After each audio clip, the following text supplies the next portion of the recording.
Scanning రాసింది. Scanning తీయించుకుంటే గర్భసంచి problem operation చేయాలి తగ్గదు అసలే అని అంటే మళ్ళీ కింద పోతే మళ్ళీ మంగళవారం ఇది ఒక్కటి అందరూ ప్రార్థన చిన్న ప్రార్థన ఫోన్ చేసి ఏం చేస్తున్నారంటే మీ అన్నయ్య పురుగుల మందు తాగాడని చెప్తున్నారు. ఏంటి పురుగుల మందు తాగుతుంటుంది? మా అన్నయ్య నర్సింగ్ చేస్తారు, నర్సే. అట్లాంటి వాడు పురుగుల మందు తాగితే తెలిసి అట్ట చేస్తాడు, ఎందుకు తాగాడు నేను అడుగుతుంటే చెప్పట్లేదు, చెప్పి పెట్టేశాడు. నేను అందరూ ఫోన్ చేసి తాగట్లేదు, ఏమైంది ప్రభా అని చాలా ఇంటిపోతే ప్రార్థన చేశా. చాలా ప్రార్థన చేసుకున్న దేవుడిని నేను శుక్రవారం రోజు వెళ్ళి మనల్ని చూశాను. అసలు మైండే లేదు. అసలు నిన్న పోతే ఎవరు గుర్తు కూడా పట్టలేకపోతున్నాడు. అంత తలకంతా పాగిపోయిందంట, తలకిన్నారని ప్రతి ఒక్కరు పాగిపోయింది.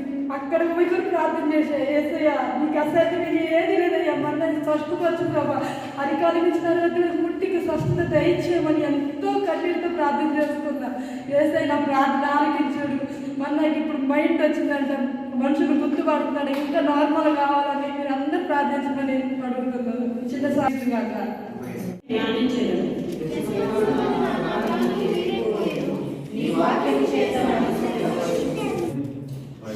శనివారం కూడా పరీక్షలు ఉంటుంది. అనేది కూడా మనం గమనించి మరి రావాల్సిన కోరుకున్నాం. అదేవిధంగా నేను సండే మరి కొట్టే దీన్ని కూడా మనసులో పెట్టుకోండి. ప్రభు తిరిగి లేచిన తర్వాత 40 దినాలు మనుషులతో ఉండి అన్నం తిన్నాడు, చేపలు దాచుకున్నాడు, అన్నీ తిన్నాడు ప్రభు. తిని ఈ చెబుతున్నాడు, ఇప్పుడు నేను మీతో చెప్పిన మాటలు నెరవేరినవని ఇప్పుడు మీరు తెలుసుకోండి. హల్లెలూయా. 45వ వచనము, అప్పుడు వారు లేఖనములు గ్రహించినట్లుగా ఆయన వారి మనస్సు తెరచి క్రీస్తు శ్రమపడి మూడవ దినమున మృతుల్లో నుండి లేచుననియు యెరూషలేము మొదలుకొని సమస్త జనములలో ఆయన పేరట మారు మనస్సును పాపక్షమాపణయు ప్రకటింపబడుననియు వ్రాయబడి ఉన్నది. ఈ సంగతులకు మీరే సాక్షులు. అదిగో ఈ సంగతులకు మీరే రక్షింపబడుచున్న మనకు దేవుని శక్తి, హక్కు, చదువుకునే హక్కు, ఇట్లాగా అప్పుడు అవన్నీ మీకు అనుగ్రహింపబడును. రేపటిని గూర్చి చింతింపకుడి, రేపటి దినము దాని సంగతులను గూర్చి చింతించు. రేపటి దినము దాని సంగతులను గూర్చి చింతించును. ఏనాటి కీడు ఆనాటికి చాలు. ఏనాటి కీడు ఆనాటికి చాలు. అందుకని పిల్లరా మనం దేని విషయం కూడా చింతించు, ధైర్యంగా ఉండాలి, ఆనందంగా మనము ఉండాలని మనకి దేవుడు చెబుతున్నాడు. హల్లెలూయా. రోమపత్రిక 8:28లో దేవుడు తనను ప్రేమించు వారికి సమస్తమును సమకూడి జరుగుతున్నది. రోమపత్రిక 8:28 వచనము, దేవుని ప్రేమించు వారికి అనగా ఆయన సంకల్పం చొప్పున పిలువబడిన వారికి మేలు కలుగుటకై సమస్తమును సమకూడి జరుగుచున్నవని ఎరుగుదుము. హల్లెలూయా. మనం అంతా మన మేలుకి ఎప్పుడు ఆయన చిత్తమునకు తన చిత్తమునకు తల వంచితే. హల్లెలూయా. అంతా మన మేలులో మనం ప్రతిదీ ఆయనకి ఏం చేయాలి? చెప్పాలి. స్వబుద్ధిని ఆధారం చేసుకోవాలి.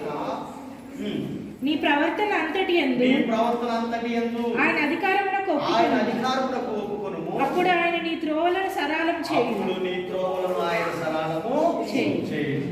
హల్లెలూయా. పిల్లరా మరి మనం సమస్తము ఆయనకి అప్పగించాలి.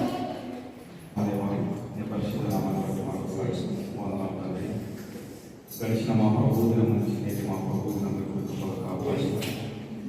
ఆయన మాట చాలా అవసరం మా ప్రభుత్వం చేర్చుకొని చక్కని స్వరాల నుంచి గురించి పాడడం కోసం ఇచ్చిన సమయాన్ని తెలుస్తున్నాం.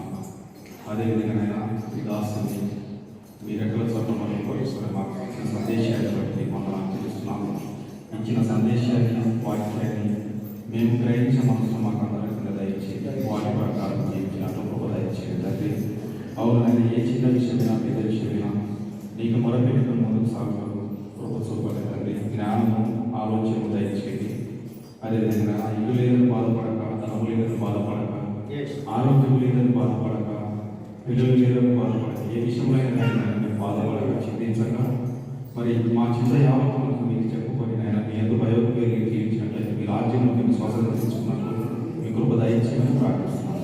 ఆయన ఈ లోకంలో దినాలు జీవించిన దినాలు బ్రతికిన ఒక వచ్చి వారు మనం గ్రహించి వారిని సంరక్షణ, స్వస్థత, సంపద బెడ్డుగా మనకు ఆయన విశ్వాసం సకల పరిస్థితులకు తోడుగా ఉండి కాచి కాపాడుగా